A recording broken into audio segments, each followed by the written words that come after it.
This is the Morning Drive Podcast from Double T 97.3, presented by Cantex Roofing and Construction. I'm Mike Hebert, owner of Cantex Roofing and Construction. Every day is game day, and we'll get it right when it comes to your roofing, construction, windows, and mirrors. Call Cantex Roofing and Construction today. Together, we are one serving you. Attention to something that I just came across. It's really an activity for you to take your sons, daughters, grandsons, granddaughters to this weekend. We have gone a couple of different times. I hope the boys aren't too bored with it because they've been.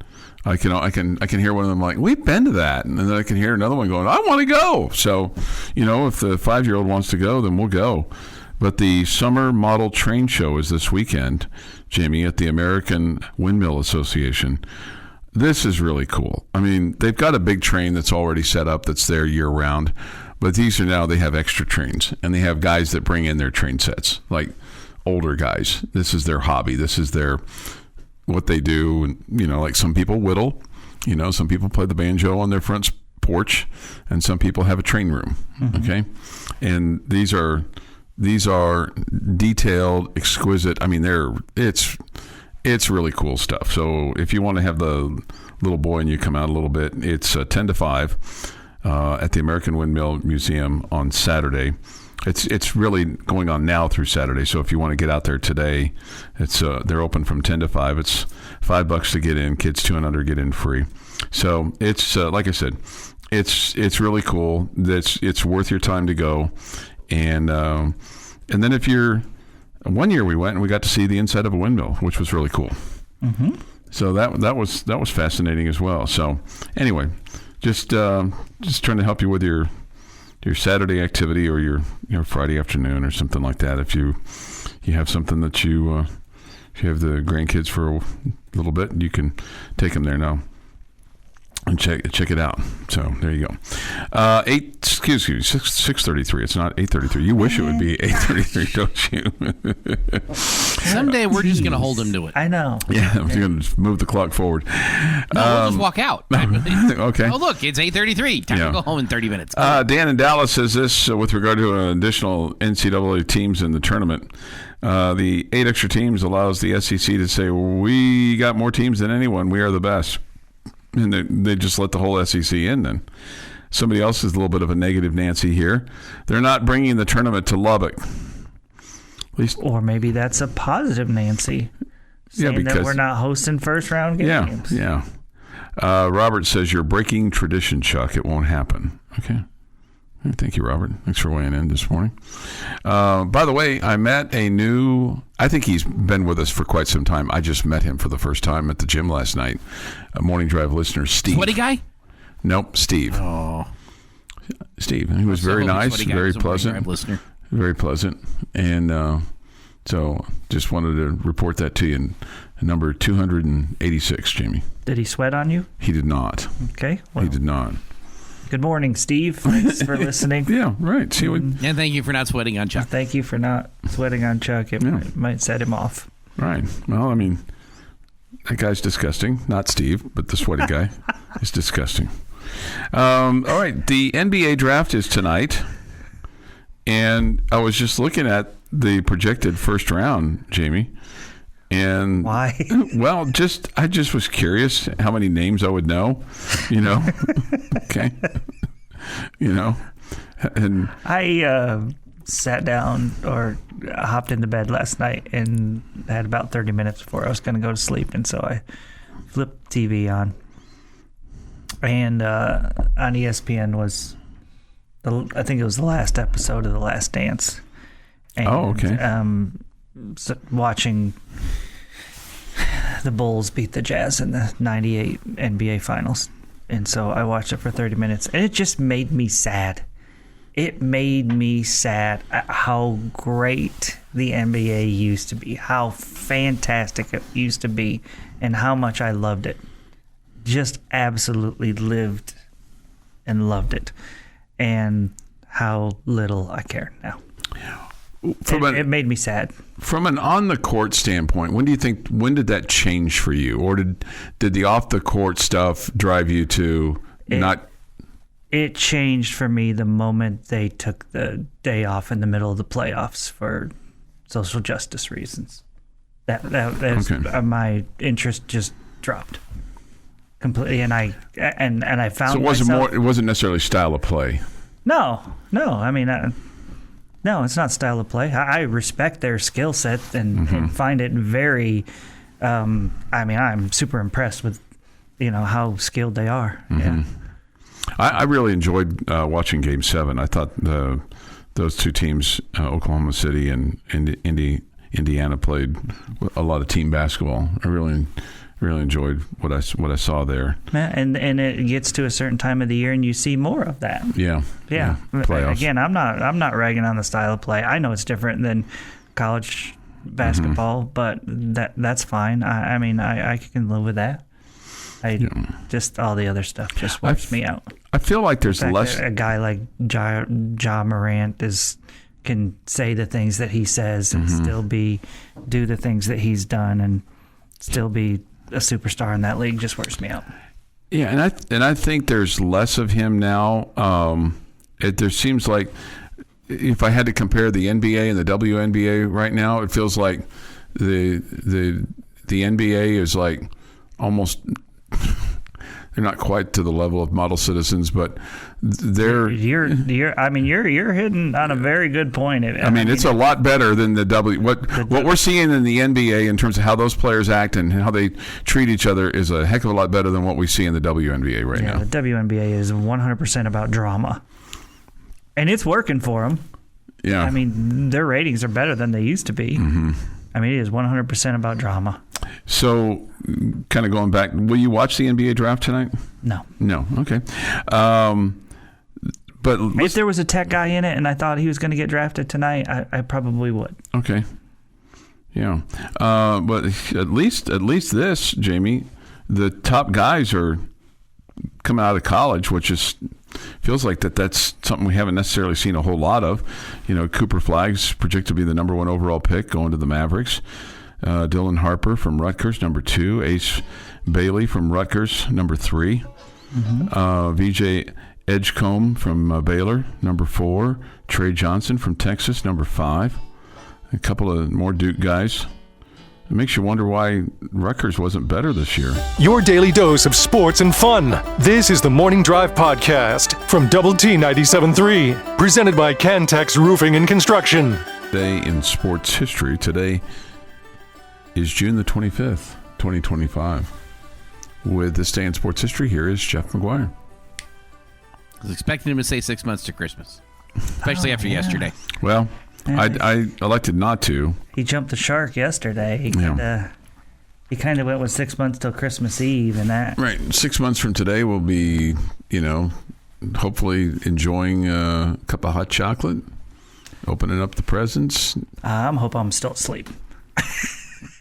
Yes. It's 6:45 Christmas morning. Well, I'm hoping I got another hour. I mean, Chuck will have the grandkids, so that he'll be up earlier. We'll be going to their house. So I would imagine the lucky lady will have me up at about this point in time. Do you want me to call you guys or text you? Say, hey, remember 6 months ago we talked about 6:45? Here we are. 6:45. We're going over to the Phenoms. Yeah, there's a time when I want you to call me at 6:45. It's called never. I don't think I ever have. I don't think you have either. I know better. See? Yeah, we can learn things around. 1934. New York Yankee Lou Gehrig hits for the cycle, helping beat the White Sox 11-2.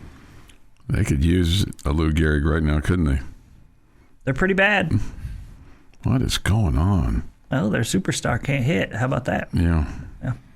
Fast forward to 1968, Bobby Bonds hits a grand slam in his first major league game with the San Francisco Giants. How about that? Fast forward to 1997, NBA draft took place on this day.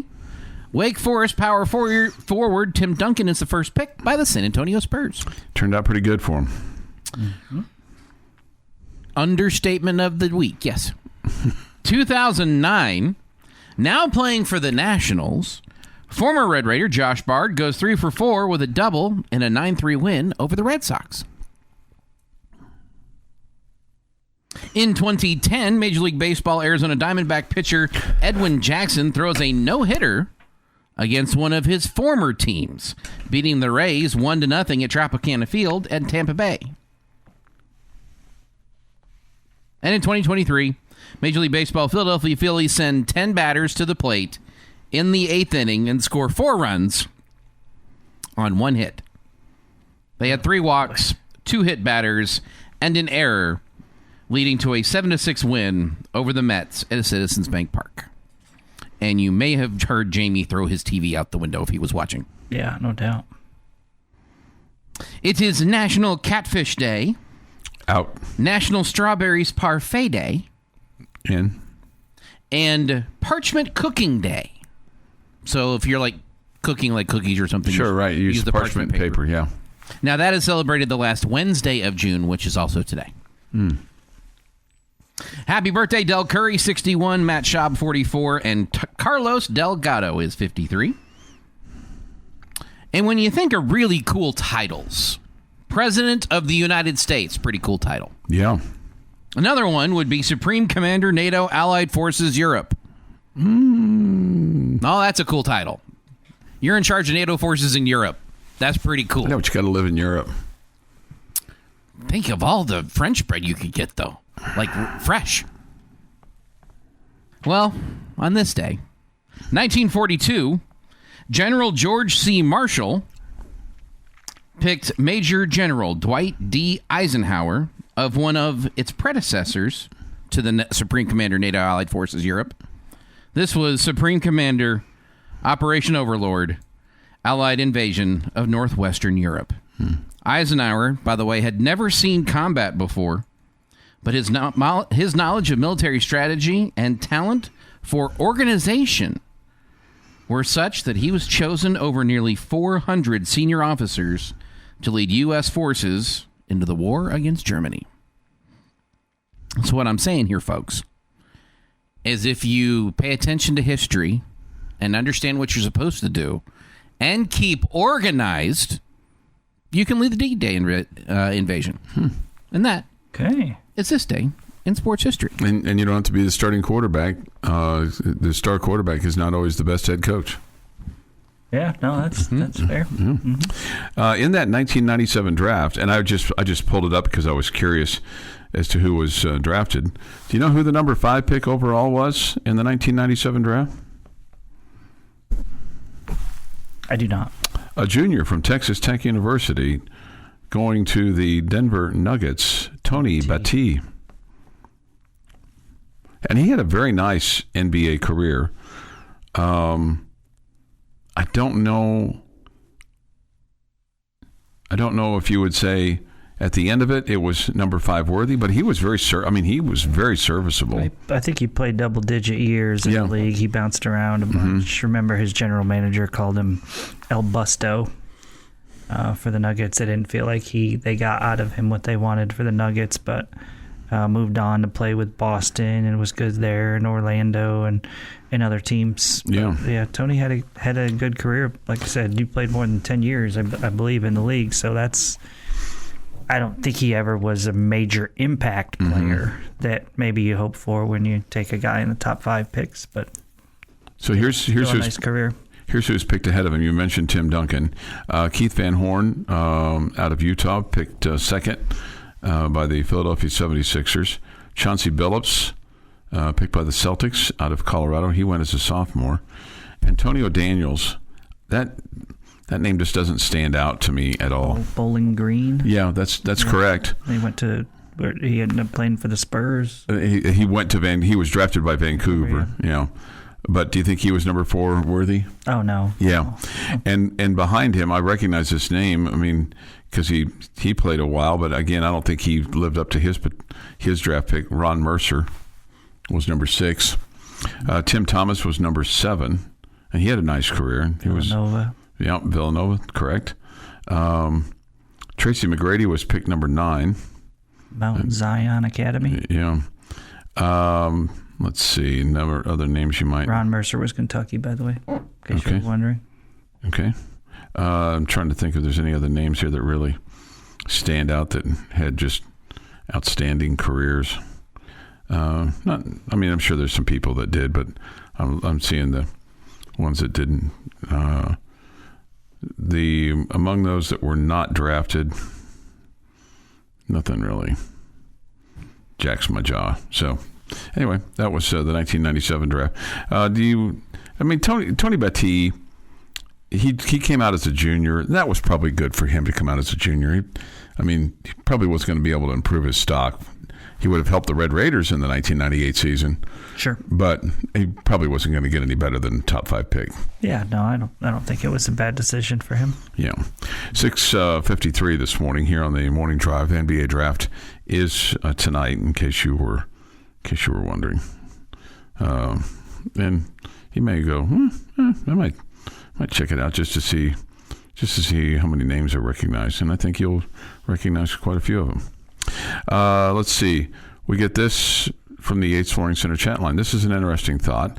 I said, when this person said they're not bringing the tournament to Lubbock, that's being a negative Nancy. And he responded to that comment by saying rational is not the same as negative, Chuck. Oh, that's good. Mm-hmm. Yeah. Mm-hmm. Yeah. Somebody wants to know, when is the cash giveaway? It's tomorrow at Soggy Dog between 6 and 8. Come there, get signed up. You might win $2,500. Nice. Walk out of there with, not necessarily cash in your, You could get an autographed Chuck Heinz business card. You could. You may be able to complete the morning drive set. Mm-hmm. You could shake the hand of Jamie Lent. You could definitely do that. Yeah. Are you taking some business cards with you tomorrow? Why would I do that? So just so that you have them. Jamie, you and I should both bring 3. 3. So that someone could complete the morning drive set. How cool would that be to have the morning drive set? I'll have more than 3, but I don't have any of Jamie's. See if I can find 3. See if you can find 3. Your daily dose of sports and fun. This is the Morning Drive Podcast from Double T 97.3, presented by Cantex Roofing and Construction. I want to remind everybody to go out to the Soggy Dog tomorrow. Even if you didn't play, you can still win $2,500. All you have to do is come out and sign up and win. And maybe you're the lucky person whose name gets drawn out of the hat, or the little thing that we've got that twirls. It's got a name, but I don't know what it is. So you put your name in the hopper? Yeah, the hopper. Yeah, the hopper. Thank you. Mm-hmm. The hopper. Put your name in the hopper. And you could win. There'll be beverages and food. And you got to pay for it. Unless Jamie's buying. Are you buying tomorrow for any of us? Wasn't planning on it. Steak fingers or, cheese sticks or anything like that? No? Burger? No. No tab for Jamie. I feel like this is old news, but it was just official news yesterday, late yesterday. Texas Tech announcing the official hiring of former Colorado Rockies pitching coach Steve Foster to be the Red Raider pitching coach. Here's what Coach Tadlock says. Our staff is excited about the addition of Steve and his family to our program. His resume speaks for itself. His passion for mentoring young men and teaching pitching will be a great asset to our program. Apparently his nickname is Fosty. Will you call him Fosty? No. I didn't think so. Fosty has earned the right to be in the category of one of the best in the business at any level by his commitment to be a lifelong learner. I think that last comment there, that is a real compliment. Because not all of us can say that we're lifelong learners. And so I think when you have that compliment to be a lifelong learner, I think that says something about you. It probably also says something about you if you're not necessarily in the lifelong learner category. If you think you know it all and you quit learning. Yeah. And I don't know if it's thinking. That's when you get a job in radio, right? I don't think it's so much that you think that you know it all. I think it's more that you've learned all that you want to know, too. It's not that you're a know-it-all. It's just that, do I really need to know how to do that?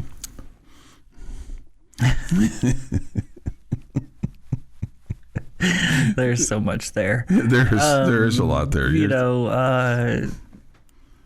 Yet you don't feel the need to learn how to do a lot of different things, right? You're a write a check to make it go away guy. I have been that. Yeah. I've been that. That's. But you do find it necessary to learn. Like that I can't even remember. There was a BYU player whose uncle started something started tater tots. Tater tots. Yeah, there's that's worth learning. Yes, that's right, worth learning. Right. Yeah. Learning how to change the spark plugs in my car. No, I got no desire. Learning how to fix a wooden cabinet. No, I got no desire. Learning how to unstop the drain. No, I got no desire. But knowing where Carson Wentz is going to sign this offseason. Knowing that's what we want. Knowing that somebody's grandfather was the guy that invented tater tots. Yeah, that's important stuff for me. But you always say you do you, man. Yeah, absolutely. And I think I'm kind of the guy you described a minute ago. Of like, you are a lifelong learner. No, I was going the opposite way. You were? Yeah, I don't. It's not that I don't want to learn new things, like how to do things or whatever, but I try not to fill my brain with stuff that's not necessary. Oh yes, I know that. Yeah, just useless trivia. Yeah. No, I know that. Yeah, that's what you have me for. Mm-hmm. And I'm even so bad about it that I've told you guys stories before. Like recently, my wife said, "Hey, your cousin, had a baby or something," and I was like, "Who?" And she had to tell me, "This is your cousin, Jamie." This is your cousin. Yes. Show him a picture of you. Yes. I'm like, okay, yeah, I think I remember her. Is she married? Yes, Jamie, she's been married for 10 years. 10 years. And she's had a baby. Well, congratulations to her. Okay, yeah. Whose child is she? Yeah, I don't know. There is important information for daily life. And this is not very becoming of me. I get it. I get it. I mean, and it's not necessarily becoming of me to sit here and go, I really don't want to learn how to use a multi-bit drill. I don't have a multi-bit drill. I barely know where my hammer and screwdriver are, and it's just, but that's always been me. It's always been. Okay. So Steve Foster, when you look at his resume and you read about him, is this first of all, what stands out to you? I mean, just the years of experience in Major League Baseball stands out. Mm-hmm. Does anything speak to you, like from a philosophical change for Coach Tadlock and how they're going to approach the pitching, or is this a kind of a Back to the Future thing with when Ray Hayward was the named pitching coach, and when he came in with Coach Tadlock and his approach to pitching and his philosophy in terms of the level of Major League Baseball and minor league baseball and his status that he brought to the table? Yeah, I don't know how. I really don't know how to answer that at this point. I don't know what Coach Foster's style is. Mm-hmm. I mean, I would need to see our pitchers pitch for a while to figure out how is there a change in philosophy? Is there a higher reliance on fastballs? Is there, a major emphasis on, not walking batters? Does he like to pitch it backwards? I mean, I don't really know enough to know that at this point. So I don't know if it's the change in philosophy that you're asking about compared to Coach Gardner. I don't know if there's any kind of change in philosophy at this point. That again, I think the question you ask is a decent question. I just don't know how I until you're around him and around the team and watch the team play all those things. This is what Chad Bettis has to say. He worked with Coach Foster during his time with the Colorado Rockies. He spent 2010 through 2019 with the Rockies after pitching here at Texas Tech from 2008 to 10. Coach Foster was a part of our pitching development department when I got drafted to the Rockies, and I know him very well. He's been one of, if not the most influential people in my pitching career and how I approach the game mentally. Great man, and he did a great job of influencing not only guys we had drafted when I got to the Rockies, but young pitchers who were trying to make it to the big league level. He's a guy that will turn our program in the right direction. He does a good job of teaching how to do things the right way and has a lot of wisdom and will impart that wisdom onto the guys.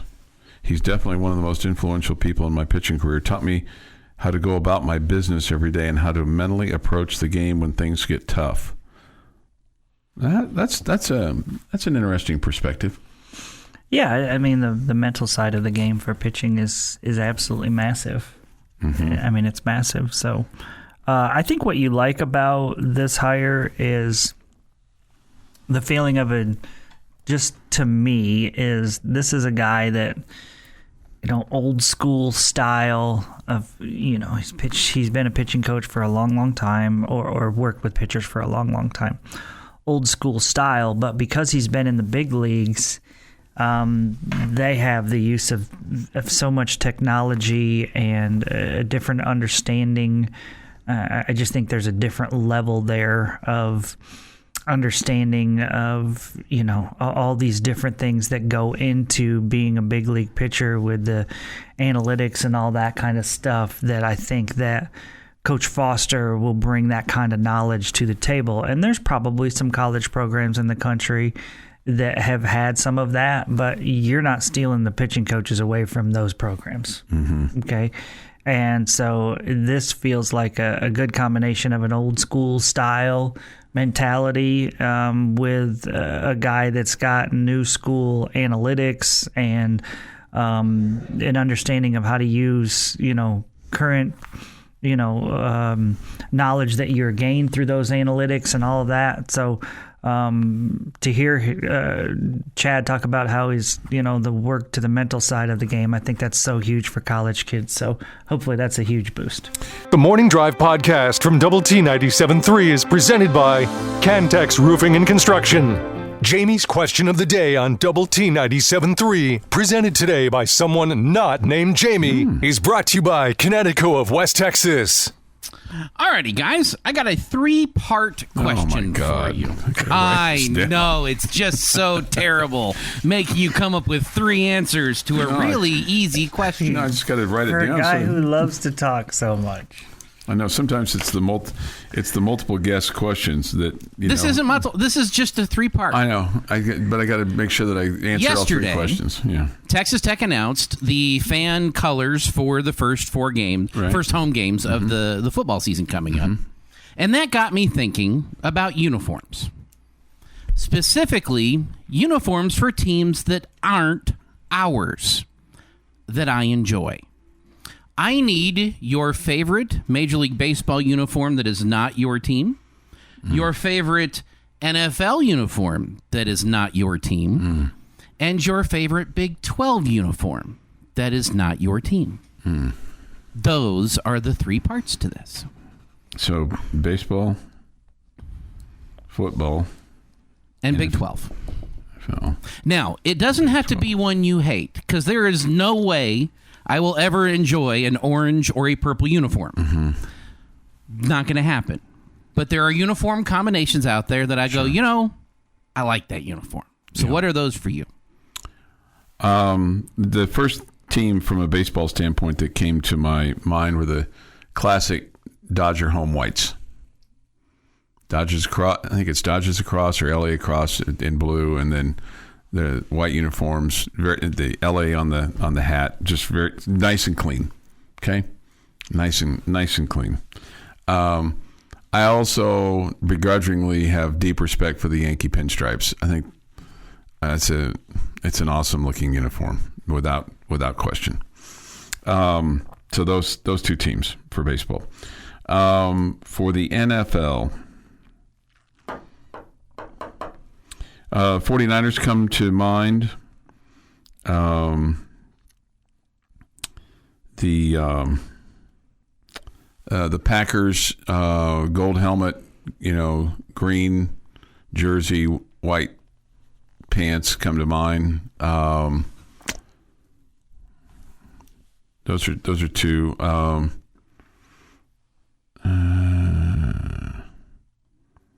I would tell you the old style Bronco helmet with the Orange Crush jerseys and the traditional Denver blue with the orange stripe on the leg, blue, orange, blue. And then in the Big 12,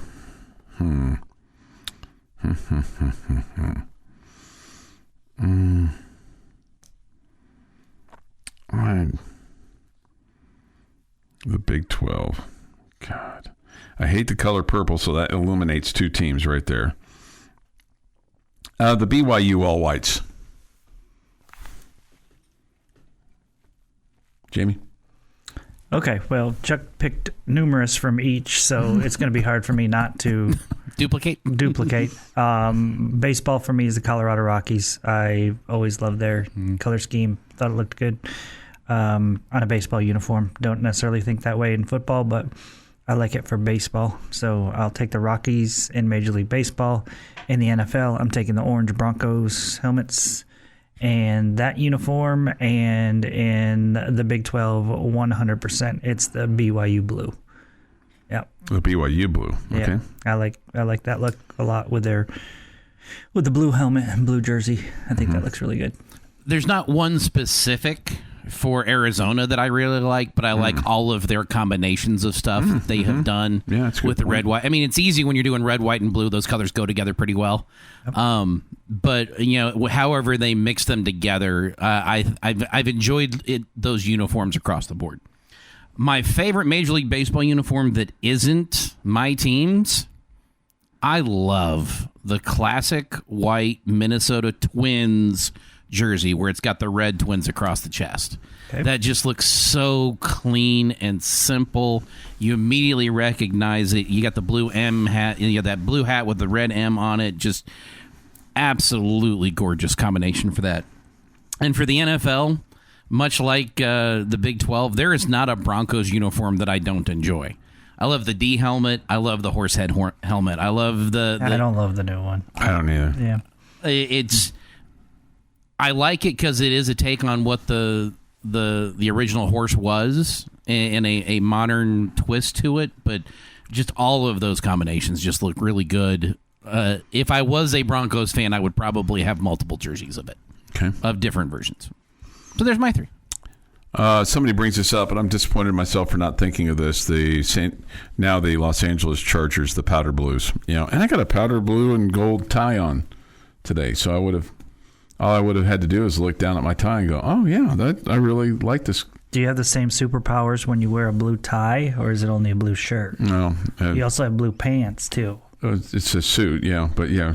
Okay. It's just. Do you have the same superpowers with the blue shirt? The blue shirt's special. How did blue shirt go earlier this week? You mean, did it hold true to form? I didn't get any compliments. Did you get everything you wanted? On Monday? Not necessarily. But I didn't try. I mean, I wasn't. Oh, I didn't try. I wasn't. Don't tell your boss you didn't try to sell. Well, no, I wasn't in front of, enough ladies or what? Right. Didn't have any. Well, I was in front of one. But I got in, so maybe that did help me. Maybe that did help me get into that particular person to see her. Maybe the person that was at the front desk, the other person heard my voice and went, oh yeah, I can talk to you right now. I'm like, okay. So maybe that did help me. So I may have mistaken, but the Charger blue by the that's a classic look. I love that look. How long have they been wearing the powder blue? Oh, that goes back to the 70s. Yeah, I didn't know if that was when they very first started. Yeah, no, it goes back to Lance Allworth, and they went away from it for a while, and then it became their official throwback, and then it's like their in rotation throwback. Yeah. I like it. I think it's a really good one. Yeah. Yep. I like the Miami uniforms, especially the home whites. The Pittsburgh black and gold. That I really like that too. I liked it when the Redskins were the Redskins, and they had that helmet. I like the Arizona State helmet and that Sun Devil look. I just hate the colors. The gold and maroon. I like it. I also, because I love the red, white, blue combo, I like the Rangers uniforms, and I like the Buffalo Bills uniforms. The Morning Drive podcast from Double T 97.3 is presented by Cantex Roofing and Construction. One of my 3 grandmothers used to say that as we were leaving every time. See you later, alligator. After a while, crocodile.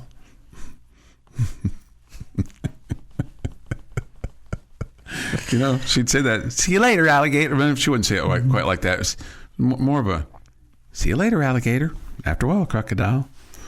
Hey, good morning, alligators, crocodiles. It's the Morning Drive here on Lubbock Sports Station, Double T 97.3 and Double T 97.3.com with Jamie Lent, Jeff McGuire, and Chuck Heinz. We come to you from the First United Bank studio. Ain't got no alligators in here, thank goodness. This from the Yates Flooring Center chat line, Jamie. She should have been using SPF 70 gator repellent. Okay. Should have. Yep. Mark in Olive Branch, Mississippi, right? MS? That stands for Mississippi, right? Yep. Thanks for listening, Mark. He said what Jeff said right during the Crash commercial messages in Sports Center. He told us the story about how do you know if there are alligators in Florida waters. Put a finger in the water. Is it wet? There's probably an alligator in there. Thank you, Mark. When we were when I was in Florida in Gainesville with the Lady Raiders, I thought this pond that we were in the hotel that we were staying in, it was a kind of an area. It had a big kind of it looked like a playa lake. It was kind of a lake. I was taking photos of something that I thought was an alligator, but it turned out not to be. It was just a big fish. Turned out to just be a woman from Florida had taken on too much sun. And there were some turtles. Yeah, that was funny, but no, wasn't that. This from the Yates Flooring Center chat line. Chuck would pay someone to row his kayak for him. Yeah, I think that. I would not get into kayak. I'm just telling you right now, unless I was in a burning building or burning island, and that was only way, and the headhunters were coming. That's the only way that I would get into a kayak. Okay, the only way. It's just the only way. It's the only way. You do you, Heinzer. I know, right, right. Yeah, I feel the same way about recliners. Okay, man, I had a nice little happy nap in my recliner last night. Boy, I felt good. What are you laughing about? I'm laughing at the chat line because that is funny. Which one? The most recent one. My older sister also liked to add toodaloo, kangaroo. Oh, that's from Carl and Abilene today. Toodaloo, kangaroo. That's funny. I have never heard that before. Had you heard that before? Toodaloo, kangaroo? I have not heard toodaloo, but kangaroo. But you'd heard of see you later, alligator, after a while, crocodile, right? Yes. Yeah. All right.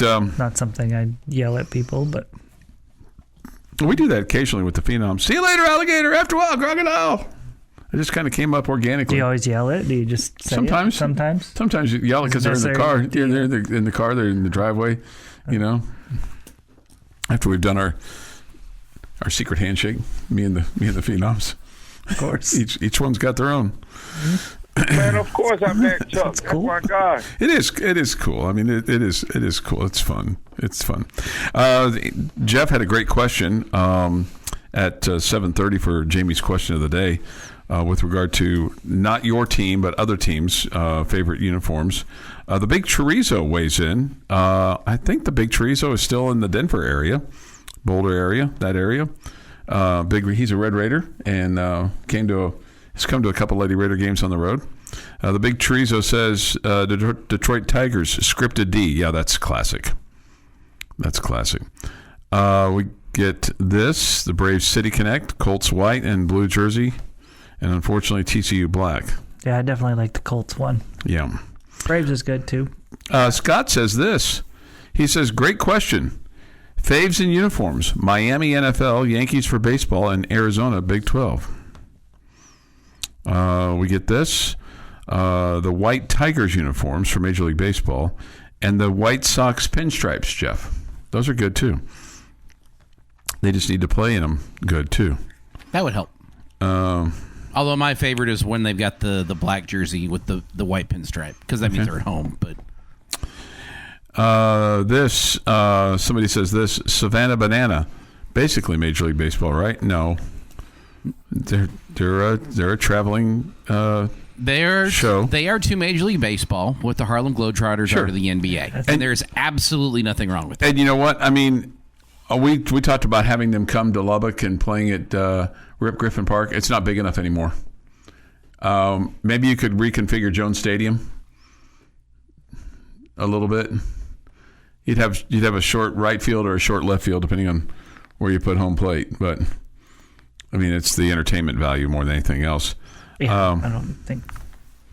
You don't think what? I think they would just go to big league ballparks. Well, if they came to Lubbock, though, I want them to come here. Oh, okay. I want them to come here. Yeah, doesn't seem like that would make a lot of sense. Well, I mean, if they don't have a stadium big enough for them. Well, I mean, they could go to Jones Stadium. I mean, they could figure it out. We could use the south end zone as center field. It'd be a short porch to the left and right, but Okay. Unless they put guys up in the stands. Hey, you got to. The concourse is right field, and the east side concourse is left field. I mean, if the fan makes a catch, you are out. It's Savannah Bananas. So I guess the stands are in play. Okay. Somebody else writes in. This same person says, Cowboys, it's classic and not my team. And the Arizona State yellow and maroon just looks aggressive and clean. Yeah, I always liked that Arizona State helmet, even back in the day, back going to the Pac-8 and the Pac-12, Pac-16, all that kind of stuff. Anyway, and like I said, Scott said, good question. 8:08 this morning here on the morning drive. Thanks for being with us today. Luckily, I enjoy watching golf because these next couple of months are going to be brutal without good sports to watch. Yeah, I mean, you got baseball. I have a lot of good baseball. I have the Rangers and the Baltimore Orioles tonight with airtime 5 o'clock, first pitch 5:35, and then Phillies and the Astros at 6:40 tonight, first pitch at 7:10 this morning, or tonight, I guess I should say, not this morning. That'd be fun, like a morning baseball game sometime. Sure. Just a novelty act, so to speak. Just kind of having a little, hey, let's breakfast with the Rangers. That'd be fun, wouldn't it? I mean, I'd watch. Like a Wednesday morning or something like that, kind of during the middle of the summer. Beat the heat kind of deal, even though it's indoors. You know where they could play that game so people there could still go at night? Another country. Yeah. Yeah. Or New Mexico, one or the other. This has been the Morning Drive Podcast, presented by Cantex Roofing and Construction. Check out our library of Double T 97.3 podcasts at doublet97.3.com.